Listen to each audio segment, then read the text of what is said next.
Hey guys, we'll talk to you guys about one trick stores, one trick pony, I'm gonna call it. Now, what qualifies you as a one trick pony? G4, the revamped G4, is a one trick. They tried to put on Attack of the Show. If they brought back, and they tried new things on, I give them credit. Like I said before in my previous video in my car, if they tried to bring, they brought Scott the Waz on, and that's cool, older videos, whatever. But if they brought on, let's say, angry video game nerd, myself, maybe via the internet, I go on here and broadcast live, maybe via online with angry video game nerd, or maybe my brother-in-law, or maybe people I know from work who are good PC people, and we have discussion about PC, or maybe even screensavers, and or we have discussions like that about PC talk, gaming, whatever. And there could be a live upload where G4, from Saturday, from noon to midnight to 2 o'clock, you have a big fat guy in red shirt rambling on about something. With maybe have people on there, and have different people, and maybe have other people then and have other shows like Scott the Wall, Angry Game Nerd, have different people, different takes. I sit here and sit on TV, yeah. Will I get paid by G4? Maybe, maybe not. It's owned by Comcast. Throw a little money in my hand to give me a contract or whatever. Hey, you're going to be on between midnight and 2 o'clock on Fridays. Okay, I'll get black drape around the back here, make it a little more professional, obviously. But I will not sit there and change too much. But see, Scott LaWaz is a great ad because he actually does funny stuff, but he does funny ad lib. But also, he knows what he's doing. Video game nerd, gaming historian, another. You can put all his stuff on there. Good gracious, that's like hours of like months of content right there. Yes, it's old, but you put it on, say on a Saturday or weekends when no one's really working on G4. Friday afternoon, evening, all the way up to Sunday or Monday morning. Then you start with the live stuff. You give him some money. Hell, that's on him a contract or whatever. Mito contract. Chris Utech USA. Um, Jay's 2 Cents. Gaming Nexus. These things here can help with G4 it being a one trick pony. And then you expand it out. Yes, it may last only say 4 or 5 years or 2 years until running 24 months of people being exposed to this. And people might, okay, well, I'm leaving G4, not watch them. I'm gonna watch Mark Ramblon. I'm gonna watch J2 Cent. I'm gonna watch Gaming Nexus. But with YouTube being so big, I don't think it needs it anymore. But YouTube being so constricting, you might need that too as well. Extra revenue for those guys who do it full time. Me, I wouldn't mind a little extra, money on the side. But I'm not begging about it. But that's something that I thought would have been good for G4 to do, is take people like the unknown Scots and the gaming historian and Jay's 2 Cents and take them off YouTube and put them in front of TV. Even if you broadcast them via internet to the TV, and you have questions and answers, I could be out here talking with them and talking about gaming stuff and PC stuff, related stuff, and how brother-in-law is pretty good, and his IT my sister too as well, and people out there I know at work. That'd be good stuff.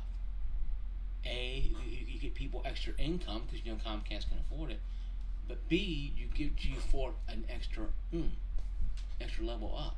So I think it's something that's really is bad for Jay's 2 Cents and Gaming Nexus not beyond there, but I don't think they'll care because they make probably pretty decent one right now, obviously. But I think that would help G4 out more for them personally. Myself, I'd be along for the ride, and that'd be kind of cool. But that's me. I have a full time job, so whatever, right? But I'm just saying that's something that could have been done with G4. It would have been better. But would last the next 2 years? Maybe. And it probably died off anyway. Like a lot of shows too, like Spike TV went away. Things happen. Okay, so now you bring up, Bed Bath and Beyond and GameStop, and I know the elephant in the room is, well, Sears and Kmart. Well, they kind of ate each other. They kind of devoured each other and they died. And also the movie business. I would Hollywood Video. Well, I worked there. I just walked in there for 2 hours, walked out. Practically, now, granted, I got a GameCube. I worked there. I got a GameCube, stuff like that. So I can't complain. I put it on layaway at Fort Campbell, and I got myself a GameCube. So I can't complain too much. But the problem is, though, that place was run differently. Hollywood Video, when Movie Gallery bought Hollywood Video, and they put a loan in to buy them, because Movie Gallery was bigger than Hollywood Video, believe it or not, I thought that earlier around. Movie Gallery I went to was an old Walmart Supercenter. It's been there for years. When it closed down, and I bought some games from them, movies from them, and that was about it. Of course, everybody picked it clean before I got there, but I found some movies. Mostly some old stuff I used to watch. But anyway though, I don't think I bought anything. Maybe I did. I can't remember. Anyway though, but that went out because of the advent of Netflix and the red boxes like that. And that was a niche because it was going from going to the store, waiting in line for, the movie's gone because 2 copies, and somebody has to hog them up. You can't just share them, right? So now your Netflix, you ain't gotta worry about it anymore. So, of course, the movie got signed the contract to buy Hollywood Video out, and contract fell through because a loan was called under in 2008, 2010 because it collapsed of the banking market practically. The loan was called in, and they couldn't pay it, so they go out of business. So essentially, they liquidated both companies in one fell swoop. And whoever bought them, I think it was Blockbuster bought them up or not, I don't think anybody but did. But I think some people bought them up and just sold the rights to whatever, and they own them. And they just took the money and whatever and ran. Of course, that's fine. But I knew people to work at the one over by Lowe's. I used to work at Lowe's over by the one store I used to work at. And I bought a Game of Pocket, Game Boy, SD from them, and bought a game. And they have GameStop now. And they're on their way out. They're trying to do something new. They gave their people 50-cent raises. Raise a raise. And I hit my final paywall, and I'm making good money.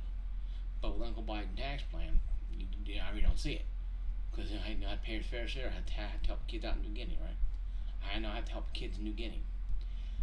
Because everybody needs help except people here in this country. We're all just living off high on the hog gas. Too liberal you are. Everybody else, you're starving and dying in the streets. But whatever. That's the conservative talk. Anyway, though, moving on. But that being said, though, with that situation, GameStop gave all employees 50-cent raises. Now people come in and making more money. Well, then again, you're making damn good money. No amount of money is gonna be enough. The minimum wage can go up to $100 an hour. You're gonna be paying, out of your ass money. Okay, the companies are gonna get their money. Okay, Jeff Bezos made $22 billion. He is not hurting. Uncle Biden ain't hurting him. It's hurting you, not him, because he's making money. He has a team of lawyers to find his money. He's paying him very well, obviously. So, that being said, though, suck it up and just deal with it, okay? Yes, I know you're probably making $15.02 an hour, but you know what? When I started a bit in retail, I was making a glorified. When I started working high video, I was making maybe $4.50, $5 an hour. So before you start running, you're making $10 more an hour than I did when I started. But actually, gas stuff was lower back then. But I started working at Rural King. It was $6 something or $5.35. I remember this. An hour. I bought a car. I bought a Saturn Ion. I'm making that money. And going to college full time. So before you guys start whining about your jobs and you might want to take an example out of those old geezers here, 40-year-old people like myself and above. So that's why I have no pity for you. And I don't pity a fool who whines about their wage. You don't like it? Quit. Go make nothing and see how much you live and how long you live on nothing. But yeah, so I'm very blessed with what I have. But my biggest problem is GameStop. Yeah, they treat employees like crap. People leave. That's sad. But you know something? No, they're a one-trick pony. They are. They're a one-trick company. There's it's like G4. Just like a Bed Bath & Beyond. They only cater to one type of people. And linen and things, they only cater to one people, and it's people who are passionate about games, but not 20% of us like us, but your grandparents who go in there only to buy you a game Christmas time. See, I go in there and buy Steam cards. I already used the code, so you can't use the code. I already used it. But I bought this at Walmart actually though, just to prove a point. I could buy this anywhere, folks. I buy this anywhere. I can go to Sam's Club and get this for like $17. $100 one I can get for 90 something dollars, and save me by about $4. Or I can go up to GameStop and trade in my $5 coupon and get this for $15. And I have a Game Pass one that's in garbage can right now. I threw it away. I got a GameStop, you know, for $44. But see, I only use GameStop for digital stuff now.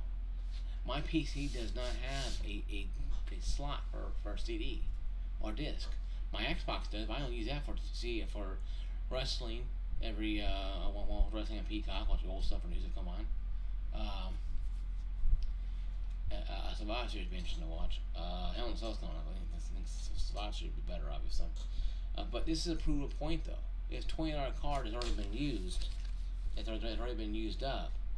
But it proves a point that you don't have to go to GameStop to buy stuff. I do because I have friends who work there, or work friends who work there. And one person who I used to buy games from all the time in Middle East now works in the same FC1 I do. He works part-time at GameStop, and he's making more money than he ever made there at GameStop. He ain't saying how much, none of my business, and your business either. But the point being is this: you don't have to sit there and work in a niche store like that. People do because they're very passionate about it. But there's come a time and place where the company is going to fall apart eventually. Eventually, it's going to happen. GameStop need to be bought out by something like a Microsoft, or Microsoft and turn it into Xbox stores. But they won't. They'll probably shut them down because it'd be cheaper for them. But that would help GameStop out. Microsoft comes in and just buys them out completely and turns them into Microsoft stores. You can trade in your consoles, get them repaired or whatever like that, send them off, whatever. And you have two of them. You have one in X11 and one X4 in the mall. So essentially you have an extra way to go in there and buy Xbox stuff. Well, you won't be able to buy Steam cards in a Microsoft store. No, unless you're gonna buy Microsoft games on Steam, and you can. But that's a nightmare to go through because sometimes the game doesn't work on Steam. You have a PC like I do, the app, you can buy Game Pass and play it for free. That's why I'm playing Battlefront 2 and Prey on there. It's cheaper than buying it on Steam. In some cases. Not all the time, though. Sometimes it's, I bought Halo 5 and Halo Infinite. Halo Infinite and Halo X Collection on Steam because, whatever, right? Of course, cross-gen, so I play with Steam players and Xbox players. Not a big deal at all. Battlefront 2 doesn't have cross-gen, so you're only playing it on Xbox or on Steam. That's why I think GameStop is really having trouble. People are buying digital stuff now. Talk about GameStop enough, but it proves a point to really beat home that you don't have to have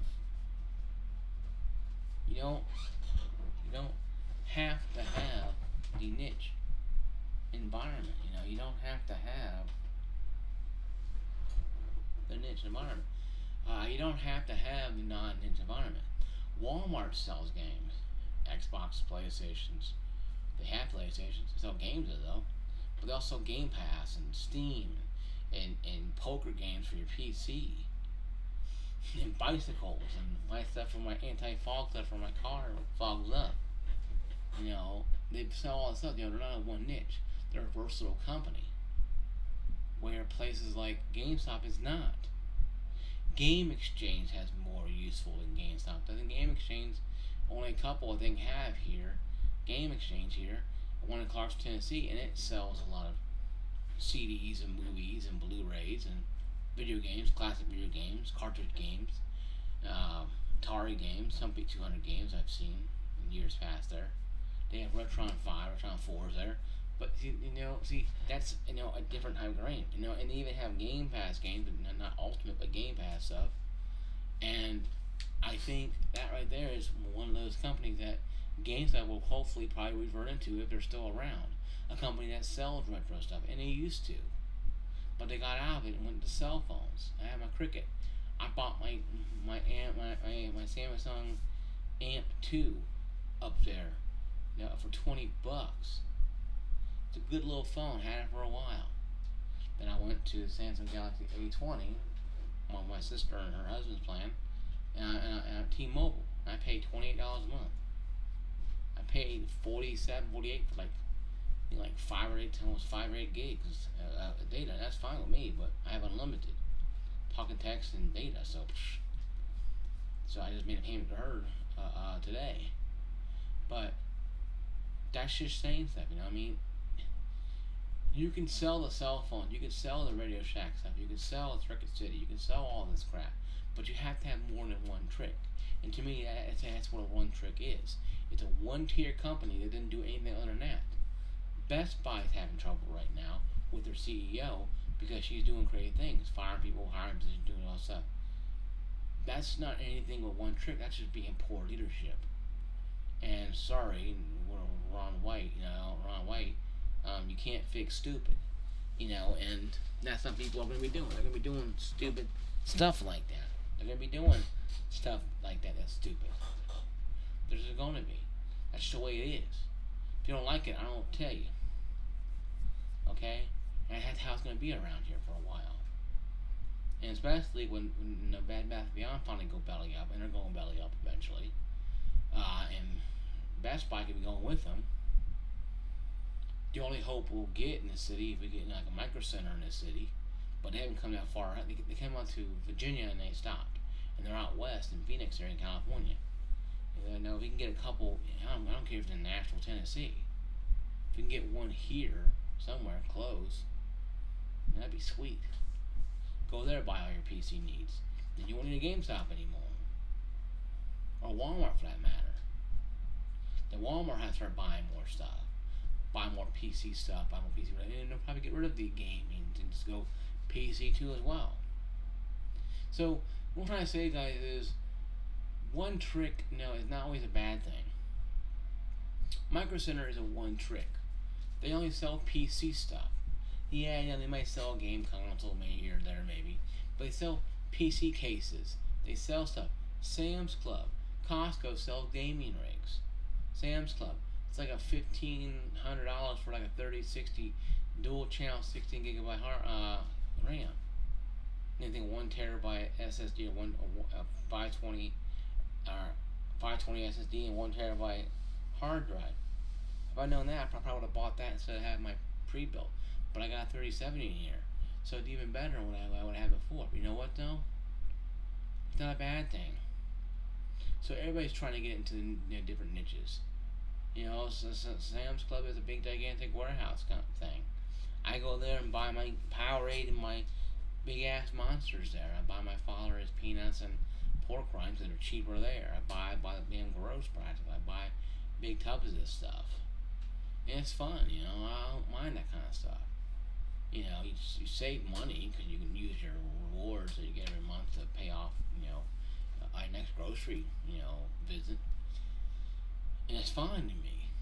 I think it's fun. I think it's awesome going in there, looking around, seeing all this stuff. Ooh, I think it's awesome. I think it is anyway, though. You may not, and it's your opinion. I don't have to agree with it, but it's your opinion. It's something that you have and you can have to yourself. I'm not going to tell you what you can and can't have. Okay? I'm going to tell anybody that crap. I'm never tell anybody anything like that. Anything. That will never come out of my mouth. Because, it's none of my business for what you do. But when you have a one niche pony like I'm talking about for the last almost 20 minutes now, different companies I mentioned, And slowly, Circuit City went out of business. Of course, there were different financial issues. Radio Shack went out of business. Once again, issues.